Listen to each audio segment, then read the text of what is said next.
Hi everyone, good evening. तो आज vlogging की शुरुआत कर रही हूँ अपने कमरे से, जहाँ से मैं हमेशा ही व्लॉग शुरू करती थी। आप लोगों को पता ही होगा, मैक्सिमम टाइम जो मेरे व्लॉग शुरू हुए हैं या किचन से या इस रूम से शुरू हुआ है, और वो भी पति देव जी के साथ। तो आज मैं कितने दिनों बाद इस रूम में बैठी हूँ। आई थिंक जब से सारांश के पापा हॉस्पिटल गए, वो गए थे 27 तारीख को, और बुधवार था उस दिन गए। जिस दिन वो यहाँ से सुबह गए, वो उस रात से लेकर आज कितनी तारीख है, आई थिंक 22 तारीख है। तो अभी तक मैं इस रूम में नहीं सोई। मतलब मुझे लगता है ना, अगर मेरी रात को नींद टूट जाएगी, नींद खुल जाएगी ना, तो मेरे को उनकी बहुत याद आएगी। पता नहीं मैं किस तरह से रिएक्ट करूँगी, इसलिए मेरे को बहुत डर लगता है कि मैं कैसे रिएक्ट करूँगी जब मेरे को याद आएगी उनकी। इसलिए मैं इस रूम में ना आने से भी डरती हूँ कि मुझे नहीं जाना है इस रूम में। सारांश के पापा के बिना मैं ना इमेजिन नहीं कर सकती अपने आप को इस रूम में, खासकर क्योंकि इस रूम से ना मेरी बहुत सारी यादें जुड़ी हुई है। तो यहाँ पे हम हंसते खेलते लड़ते भी थे आपस में, मतलब कि जैसे एक पति पत्नी का रिश्ता होता है, आपस में लड़ाई झगड़ा प्यार सब कुछ। तो इस रूम से बहुत कुछ जुड़ा हुआ है। और इनफैक्ट जब मेरी थी ना उस टाइम पे, आजकल ना थोड़े बोलने में भी दिक्कत है मुझे, एक्चुअली ना सांस चढ़ जाती है मेरी। और यहाँ देखो थोड़ा सा मेरे को बोलने में भी प्रॉब्लम हो रहा है आजकल, क्योंकि वीकनेस भी है, इस करके भी हो सकता है। और हाँ, जिस टाइम पे मेरी डिलीवरी हुई थी ना गाइस, उस टाइम पे 3 महीने तक ऐसा होता है परहेज़ बिल्कुल, कि बाहर की चीज़ें अवॉइड करनी चाहिए, नहीं खानी चाहिए। तो पतिदेव को पता होता था कि कुसुम तो मतलब कि जंक फूड होता है, और ये चाइनीज़ फूड कितना पसंद है उसको। तो मेरे बिना बोले ही ना सारांश के पापा जब आते थे, तो मेरे लिए कई बार मेरे लिए स्पेशली ठियोग जाते थे और मोमोज़ और चाउमीन लेके आते थे, और चुपके चुपके ना मैं इस रूम में खाती थी। जब सारांश 1 डेढ़ महीने का था, 2 महीने का था। जबकि उस टाइम पे ना बोलते हैं कि ऐसी चीज़ें बच्चों के लिए भी ख़राब होती है, और माँ जो माँ है उसके लिए भी ख़राब होती है। तो मतलब इतना ध्यान रखते थे मेरा कि हाँ, इसको इसका मन है भाई इसका खाने का, तो वो मेरे लिए लेके आते थे। तो चुपके चुपके ना मैंने इस रूम से वो चीज़ें भी खाई है जो मेरे लिए उस टाइम पे अलाउड नहीं थी, और मेरे लिए लेके आए, सबसे बड़ी बात। और चावल भी मतलब कि उस टाइम पे मना ही होता है कि बिल्कुल सिंपल सादा सा खाना, वो भी जो चपाती वगैरह होते हैं बिल्कुल मूंग दाल के बीच, अगर दलिए के बीच बिल्कुल बारीक करनी पड़ती है। तो उस टाइम पे भी मुझे, आप लोगों को पता ही होगा मैं चावल की कितनी शौकीन हूँ, मुझे चावल खाना बहुत पसंद है। तो सारांश के पापा चुपके चुपके मेरे लिए चावल भी लेके आते थे, और मैं चुपके चुपके चावल के साथ दाल खा लेती थी। तो इस रूम से ना बहुत कुछ जुड़ा हुआ है। और गाइस, जब सारांश हो गया था रात को, कई बार ऐसा होता था ना, सारांश उठ जाता था और फ़ोन देखते कि ना हेडेक हो जाती है मुझे ना, अगर मैं ज़्यादा फ़ोन देखती हूँ तो मुझे मुझे प्रॉब्लम एकदम से हो जाता है, आँखों में दर्द होती है। तो पतिदेव ने मेरे लिए टीवी लाया, जबकि हमारे पास टीवी था परे वाले रूम में, कि शाम को ना अगर तेरा नींद नींद के बहुत ही ज़्यादा कच्चे कच्चे थे सारांश के पापा, अगर रात को बोलना उठ जाओ प्लीज़ सारांश को ले लो, तो उनको इतनी आलस आती थी, इतनी आलस आती थी, मैं क्या बताऊँ। उठती थी ज़बरदस्ती, उठते थे बेचारे मेरे लिए, और कई बार लेते थे, फिर नींद निकालते थे। और सारांश को भी गोदी में रखेंगे और नींद भी निकालेंगे। तो उसका उपाय मेरे लिए लेके आए थे कि हाँ, मैं तेरे लिए टीवी लेके आऊँगा, तो टीवी देखती रहियो, और शाम का तेरा जो रात का जो उठने वाला टाइम है सारांश के साथ, वो भी निकल जाएगा, और साथ ही साथ टीवी भी देख लेगी। तो टीवी भी लेके आए मेरे लिए स्पेशली, इसलिए कि शाम को ये बोर ना हो। बिना इस रूम में आने का मन नहीं करता, मैं उनके बिना यहाँ बिल्कुल भी आने का मन नहीं करता। मेरा मन करता है कि अगर मैं अंदर जाऊँगी, शायद सारांश के पापा मुझे यहाँ रूम में सोए हुए दिख जाएंगे, मिल जाएंगे, या सारांश के पापा अंदर दिख जाएंगे, टीवी के पास बैठे होते थे। कई बार जब शाम को आते थे ना, तो वहाँ बैठते, उनका फेवरेट कॉर्नर वो साइड में, वहाँ बैठते थे, और वहाँ से सामने से टीवी देखते थे वो, और दोनों सारांश और उसके पापा। तो कई बार होता है मुझे कि अगर मैं रूम खोलूँगी शायद मुझे अंदर दिख जाएंगे। तो मैं आती हूँ कई बार इस रूम में, लेकिन बहुत कम बैठती हूँ। आज मैं बहुत दिन बाद इस रूम में बैठी हूँ, अपने रूम में बैठी हूँ, इस रूम में नहीं, अपने रूम में बैठी हूँ। और शाम को जब हम सोने आते थे, तो हम कभी ऐसा नहीं हुआ कि अलग अलग, जब आएंगे तो सारांश को भी उठाएंगे और खुद भी आएंगे, और टीवी देखेंगे। और इनफैक्ट पता क्या है, सारांश के पापा मेरे साथ ना, उनको भी इतना चस्का लग गया था, स्टार भारत में लगाती थी ना, तो मेरे साथ वो सीरियल भी देखते थे और बड़े खुश हो जाते थे मेरे साथ। पहले पहले तो उनको बहुत ही ज़्यादा गुस्सा आता था कि क्या देखती रहती थी तो फालतू का, ये सास बहू की लड़ाई और ये झगड़े वगैरह होता है ना टीवी में, सीरियल में डेली सोप कैसा होता है। तो मैं देखती थी ना, तो सारांश के पापा को मैंने इतना इंटरेस्ट जगाया, कि वो मेरे साथ टीवी देखते थे। फिर वो सीरियल, अच्छा आज वो वाला सीरियल नहीं आया, अच्छा आज ये वाले सीरियल में क्या हुआ, अगर कई बार स्किप हो जाए उनसे, अच्छा ये वाले में क्या हुआ, फिर अच्छा मेरे को नींद आ गई थी पिछले कल, फिर इसमें क्या हुआ, ऐसे ऐसे पूछते थे। फिर मेरे को बड़ा इंटरेस्ट लेते थे मेरे साथ। फिर कभी भी ऐसा नहीं करते थे। हाँ, जब वो मैच देखना होता था ना, तो उनके साथ साथ ना होता था ना संगत का असर कैसा होता है, मैं भी उनके साथ मैच देखती थी।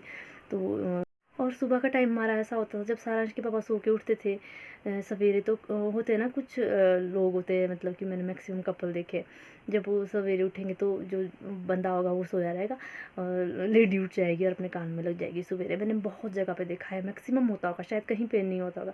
बट जैसे ही मैं सुबह उठूँगी ना, मेरे पतिदेव मेरे साथ उठ जाते थे। जैसे ही मैं उठूँगी, मैं सारांश उठ गया ना, बस तो सारांश के पापा भी जाके अपना बिस्तर वगैरह करेंगे, मेरे साथ यहाँ से बिस्तर उठा देंगे, पूरी हेल्प करते थे। और सारांश को यहाँ से उठा करके किचन में लेके जाएंगे। और सासू माँ वाले रूम में भी पता क्या होता था ना, जो गद्दे है ना वो वाले रूम के बहुत सा मोटे, वो लोग बेड पे नहीं सोते, वो नीचे सोते हैं। तो उसके जो गद्दे है ना बहुत ज़्यादा था। जब से लेकिन मेरा सिजेरियन हुआ था ना, तब से लेकर सारांश के पापा ये थे कि नहीं भारी नहीं उठाना। अब तो मेरे को तो 1.5 साल का हो गया सारांश पे, लेकिन अभी तक वो मेरे को वो गद्दे नहीं उठाने देते थे।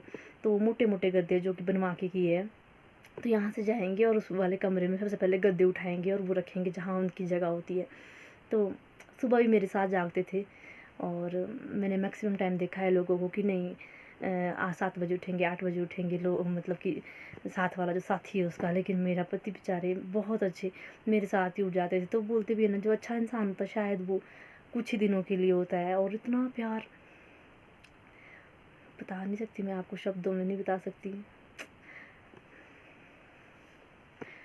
बहुत प्यार करते थे और अभी भी करते हैं, मेरे को पता है। मेरे को देखते होंगे तो फिर खुश हो जाते होंगे मेरे को कि मैं तो इसलिए ना आज मैं इस रूम में बैठी हूँ कि मेरी जो पुरानी यादें भी है वो भी ताज़ा हो जाए। अभी मैंने ना उनकी जो उन्होंने ट्रॉफ़ी जो जीवन भर की कमाई है ना, वो वहाँ अलमारी में मैंने सेट करके रखी है। तो उनमें से कुछ ट्रॉफ़ीज़ ऐसी है जो उन्होंने टूट गई है मतलब, तो मैं सोच रही पहले उनको जोड़ूंगी अच्छे से, फिर उनको मैं अच्छे से वहीं सेट करूँगी यहाँ पे।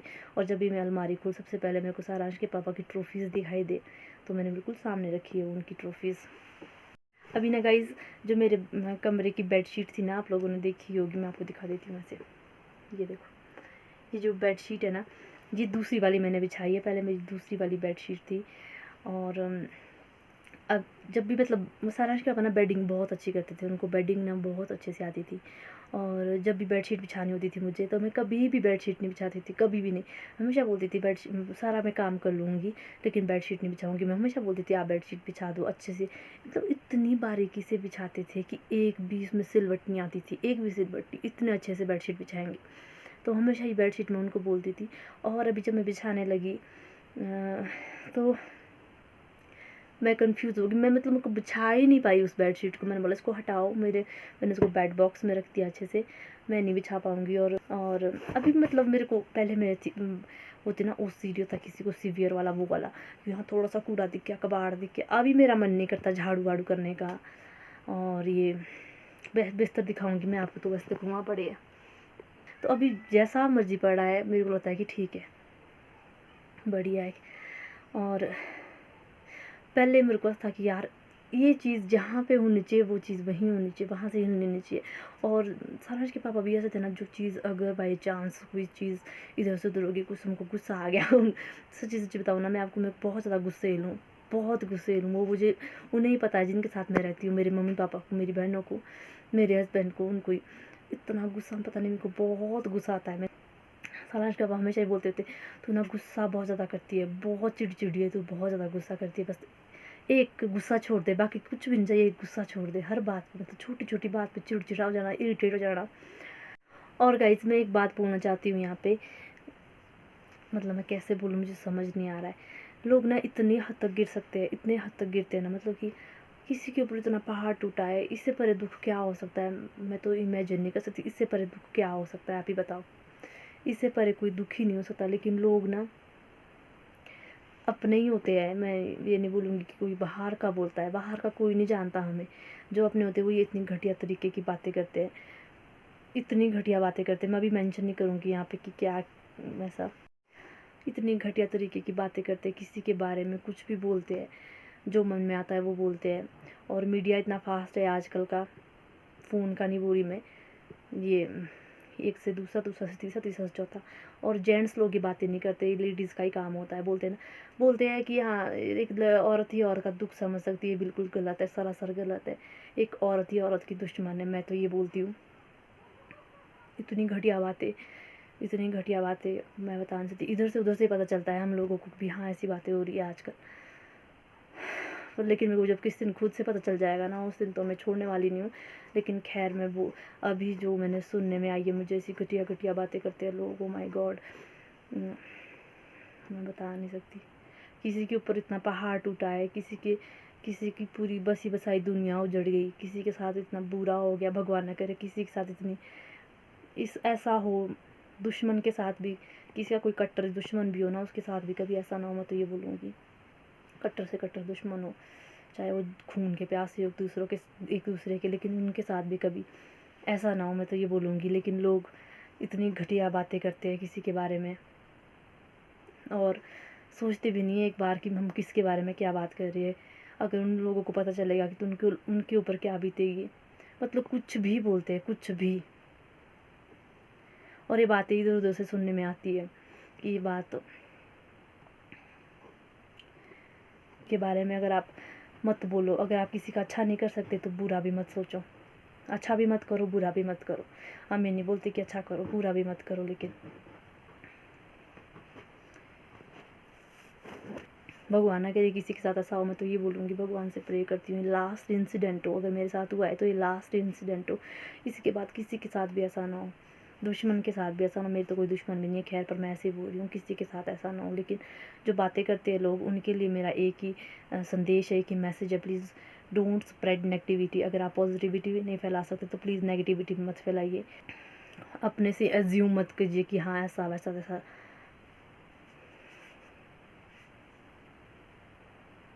और ये मैं नहीं बोल रही कि मेरे को कमेंट्स आए या ऐसा कुछ है, नहीं। ये हमारा ही मीडिया होता है यहाँ का अपना। एक होता है सोशल मीडिया और एक है औरतों का मीडिया, जो कि सोशल मीडिया से बहुत ज़्यादा फास्ट है, बहुत फास्ट है। जो गाँव में रहते हैं ना, वो रिलेट करेंगे इस चीज़ से। बहुत ही होता है गाइस, किसी के बारे में भी कुछ भी बोलना या कुछ भी बातें करना, पर जिसके ऊपर बीती है ना, वो ही जानता है, वो ही समझ सकता है। जिसके साथ हुआ है वो ही जान सकता है कि हाँ उसकी जो बसी बसाई दुनिया थी वो हिल गई है, पूरी की पूरी उसकी जो दुनिया है उजड़ गई है। लोग कुछ भी बोलते हैं। और गाइस अभी चलती हूँ मैं किचन में, क्योंकि ना मेरा वेट करोगे, मेरे को अकेले नहीं रहने देते। मेरे सास ससुर सोच रहे हैं कहाँ चली गई, क्यों अकेले बैठी है, तो आवाज़ें लगा रहे हैं। तो मैं भी चलती हूँ किचन में और उनके साथ बैठती हूँ, थोड़ा अच्छा लगेगा।